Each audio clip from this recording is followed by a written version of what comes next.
بازم شما خوش آمدید. بیننده برنامه سلام سرزمین من هستید. اینجا یک طرف برنامه با خود داریم در ساختار نظامی اینجا فعالیت میکنن و از این جشنواره مشخصی که ما بر شما اینجا رو به دستور میکشونیم شما رو به خود معرفی میکنم. My name is Richard Gretzner. I'm the vice president of the society here, the German Texan Heritage Society. I've been with the society a number of years. All of my ancestry comes from some part of Germany, although I'm not just German, I'm also part of the Sorbian German ancestry. So I'm actually a mix of two different societies or ethnic groups inside of Germany. This festival that we're holding today was originally referred to as our My Fest. It has evolved into a wider cultural event with the German automobile show that we have, the beer and wine festival portion of it. In October time frame, we also have the Oktoberfest, which is a traditional German festival that's held in Germany every year and celebrated by German ethnic populations all over the country, all over the world. We also hold the Christmas market, where we sell to the public actual original German Christmas decorations for people. Our society has really embraced the German Texan heritage in this state, which is a large part of this state's history. In the beginning, when Texas was formed as a republic, the laws were all written in three different languages: English, Mexican or Spanish, and German, because of the large German population that was here in Texas. Our society today embraces many different cultures. We have people in our German International School that are of different races, different ethnic backgrounds, but all who share an interest in German language and culture. So they not only attend our German International School, others take classes here in our building here and in our off-site locations like San Antonio. We have people from, I know we've got blacks, we've got Middle Eastern, we have Chinese, we have the children of actual Germans that have emigrated and become citizens over here, so that we have a wide range of ethnic groups that all have some interest at some level in German heritage, German language, German culture. And we feel very happy that we're able to assimilate all of these and bring people together to share their different cultures, their different identities, and how they all intermingle and interact with our basic German Texan heritage that we try to maintain here at the society. Go ahead. Well, this building was originally constructed as the German Free School back in 1857 and 58.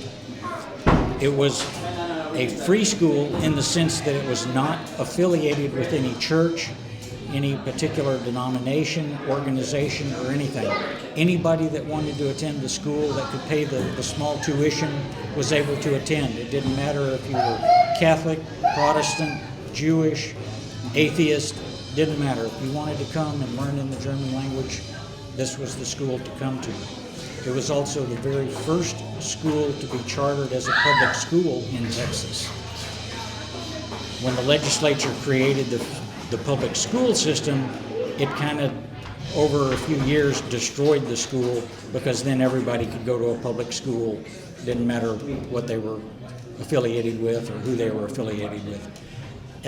In the early 1850s, most schools were either a church school or some form of a military academy school. So that's why the Germans that were settled in this part of Austin wanted a school where you didn't have to be part of that one particular type of entity. You could come and get an education regardless. So we're kind of the modern day equivalent of that. Anybody can come that's interested and wants to learn the German language, learn about German culture. We're here for them.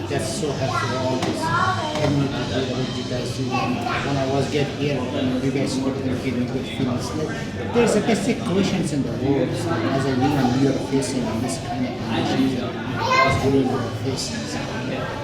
How like we believe from different cultures, how we contrast from different cultures, and we learn from different cultures, and we go for the basic of human, which as a human we do support. Right. Because we have more experience. That's your idea. Because we are in the bad condition of economically, politically, like the human mentality everywhere. If we have all the resources, we are not in good condition. How we can solve this without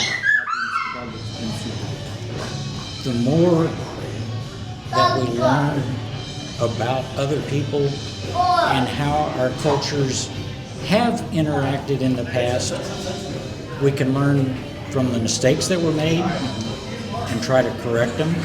We can also learn where elements of our culture that developed may have actually come from another culture years ago.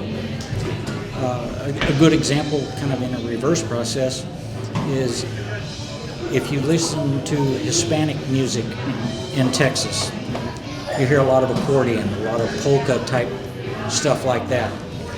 If you're drinking Dos Equis or Corona or something like that, that's all the effect of Germans that immigrated to Mexico and created breweries, brought their music and stuff like that. That's all become integral parts of the Hispanic culture today. You look around here with all of the Germans and the English over here, and you got Mexican restaurants everywhere. We love Mexican food. All of these things need to be learned together by people and learn not that we're all different, but we're all the same. We've just been brought up differently, and we haven't recognized the similarities that we need to focus on. And that's how we create a better world. why the politicians, when the society of different cultures, they group together, they observe each other, they understand each other. Why it's kind of fair for the politics, in the system of politics. Like we are as a human, we know you work 8 hours, I work, everybody's work, everybody, the society we are facing here, everybody have a working. But when we collect ourselves together and we accept different cultures and we go forward as a basic message, but the politicians, they have an issue with that. Why? Politicians are based on power. You create more power by separating people than you do by bringing them together in a lot of cases. It's hard to say. There are cultural differences that are sometimes in a great deal of conflict with each other. But I've always said, in any war situation, if you really got down to it, the guys in the front lines, if they could just push everybody else aside and sit down and talk, they'd find out they all want the same thing. Give a message for all the Afghan people. Don't give up hope. Work towards freedom. Educate yourselves as best you can and struggle for a better life. It has to come from the ground up because the people that are at the top don't want you to have that kind of impact on your lives. But that's the only way you can try to get it and build it, is work with your people and maintain hope. Don't give up. Thank you so much. I appreciate it. Thanks for your time. You gave me a good time. It was a good conversation. Nice to meet you, sir.